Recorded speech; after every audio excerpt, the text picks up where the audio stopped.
deuxième erreur que Moïse a commise, c'est ce qu'on appelle la défaite familiale. Vous savez, faites très très attention à ce point que je vais dire maintenant. Quand vous lisez la Bible, qu'est-ce qui te semble incorrect dans la construction de cette phrase? Voici la postérité d'Aaron et de Moïse. Dieu n'a pas le droit de dire voici la postérité d'Aaron et de Moïse. Il aurait dû dire voici la postérité de Moïse et d'Aaron. Il y a un problème. Dieu nous signale qu'il y a un problème. C'est pourquoi il met l'inférieur avant le supérieur. Maintenant, regardez. Dieu dit voici la postérité numéro 1. Il échange Aaron et Moïse, alors qu'il aurait dit Moïse et Aaron. Maintenant, quand il commence à citer, vous lisez jusqu'à la fin, vous ne verrez pas le nom d'un seul fils de Moïse cité. Il cite que les enfants d'Aaron. C'est trop grave. Il annonce quelque chose. Et puis il ne cite pas. Il cite que les descendants d'Aaron. Ça veut dire que Moïse a échoué quelque part. Parce que Dieu tient à la postérité. Vous savez, la défaite familiale guette beaucoup d'hommes de Dieu. Quand tu as échoué dans ta capacité de gérer ta maison, tes canons peuvent être effacés. Les gens sont là, ils pensent que le mariage c'est amusement. Tu prends l'enfant des gens, tu viens, pim, pim, voiture, pam, pam, pam. C'est pas ça là, c'est pas ça le mariage. Pam, pam, pam, robe ici, et puis on te tire là. C'est pas ça là. Ça là, c'est amusement. C'est après que vrai là commence. Et puis tu viens, on blaguer les gens, on va faire, on va vous imposer les mains, tout le monde crier au nom de Jésus. Après maintenant te voilà, tu vis comme un célibataire, tu fatigues tout le monde, Dieu va effacer tes canons. Moïse a échoué. Vous avez vu dans la Bible là, combien de... les fils de Moïse, on parle de où? Dis-moi si tu as vu un seul. Ils ont cité un en passant. Même là quand on dit fils de Moïse, on ne dit même pas son nom. Tout le livre de Nombres, Nombre 17 verset 1, Nombre 18 verset 1, dans tout Nombre 19 verset 1, dans les 36 chapitres de Nombre, vous allez voir qu'on parle d'Aaron, Aaron, sa postérité. Il a cité qu'il va parler de Moïse, ses enfants. Il n'en parle pas parce que c'était un échec. Moïse a échoué sur le volet de la postérité, sur le problème familial.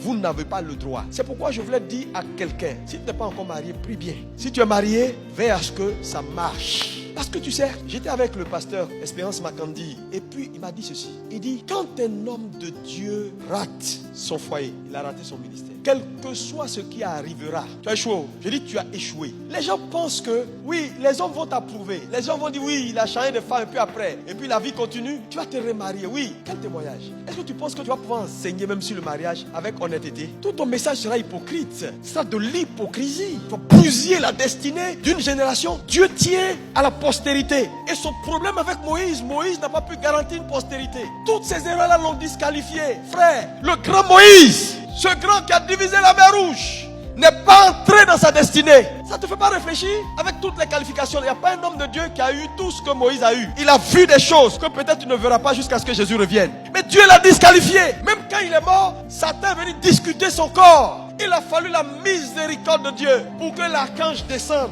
Pour dire, Satan, on ne peut pas te laisser le corps de Moïse. Il dit, mais ce monsieur est un monsieur déchu. Je prie que Dieu te donne de l'intelligence. C'est pourquoi si tu es là, prends du temps pour régler tes problèmes. On ne se marie pas pour divorcer. On ne se marie pas pour libérer des enfants de mères différentes. On ne se marie pas pour faire souffrir les enfants. Dieu va te juger.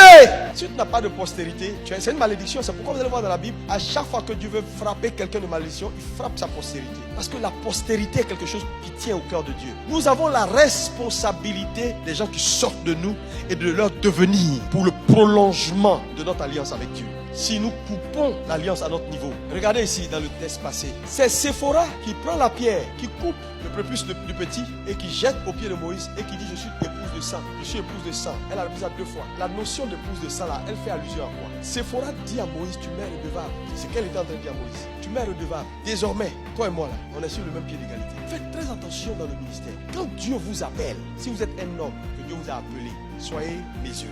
Le ministère n'est pas sexuellement transmissible. Non, parce que les gens pensent que parce que Dieu t'a appelé, il a appelé ta femme. Et certains ministres ont mis leur femme à un certain niveau où la femme sème du bordel dans l'église. C'est pas parce que tu es pasteur que ta femme doit être forcément pasteur. Si elle a l'appel, elle devient pasteur. Si elle n'en a pas l'appel, laisse-la où elle est faire ce que Dieu l'a appelé à faire. Ne mettez pas les pressions et ne tentez pas forcément d'élever vos femmes pour qu'à un moment donné, la femme devienne le Jézabel de l'église. Moi, j'ai vu des ministères cassés parce que la femme du pasteur est omniprésente, omnipartout. Et ça ne fait pas spirituel. Moïse, donc, en acceptant de laisser Séphora monter jusqu'à ce niveau-là, Dieu n'a pas apprécié. C'est pourquoi chacun doit tenir sa place. Frère, tenez votre place. Le foyer, il est sacré, c'est vrai. Vous devez veiller. Laissez chacun faire ce que Dieu l'a appelé à faire. consolider vos foyers. Travaillez pour l'unité dans le foyer. Travaillez pour que les enfants aient un cadre pour grandir. Je suis surpris quand je vois aujourd'hui des enfants, des hommes de Dieu, des pasteurs, des anciens, des diacres, qui n'ont pas d'égard pour la postérité. Ils viennent à l'église pendant que les enfants dorment. Tu es achicoté. Non. Quand tu parles à Papitou, il ne t'écoute pas. Tu es achicoté. Si toi, maman, tu ne peux pas parler à ta fille, tu as échoué. Comment tu l'as élevé? Dieu va te demander des comptes. Tu dis à ta fille, la voix n'est pas bonne. Et puis elle te dit, comment je ne t'écoute pas? Je vais partir dans la voix. C'est un échec. Un enfant qui n'écoute plus son parent est maudit. Prenez le CD à donner à vos enfants qui n'ont qu'à écouter. S'ils veulent vivre la voix du père et de la mère, quand le père n'est pas là, que c'est la mère, Dieu lui donne l'autorité parentale absolue. Non, laissez-les, c'est des enfants. Laissez-les, à un moment ils vont comprendre. Ils vont comprendre quoi? Tu as la responsabilité de veiller sur la postérité. Moïse ne l'a pas fait. Quand vous lisez la Bible aujourd'hui, Moïse, la postérité de Moïse, c'est 0 dans la Bible. Comment tu peux être aussi grand, aussi proche de Dieu, et il n'y a rien de bon qui sort de toi? C'est pas bon. Aujourd'hui, on parle des enfants des pasteurs.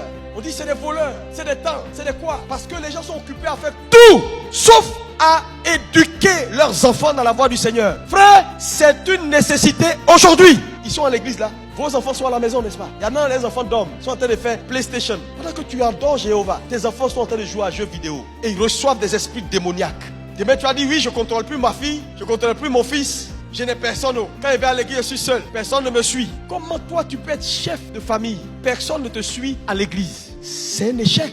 Tu entres dans ma maison, tu loues pas mon Dieu, tu sors de ma maison. Parce que l'alliance est territoriale. Tu ne peux pas occuper une portion de ma terre si tu ne considères pas mon alliance. On dit tu es dur. Tu n'es pas dur. Tes enfants doivent connaître la parole de Dieu. Il faut être intransigeant. Tu viens t'asseoir à l'église. Tes enfants ne connaissent pas Dieu. Comment tu peux élever des païens dans ta propre maison? Je veux te dire la vérité. Dieu considère le succès d'un homme dans sa postérité. La bataille de la destinée, c'est la bataille de la survie de la postérité. Si tu es là, va réguler ta maison.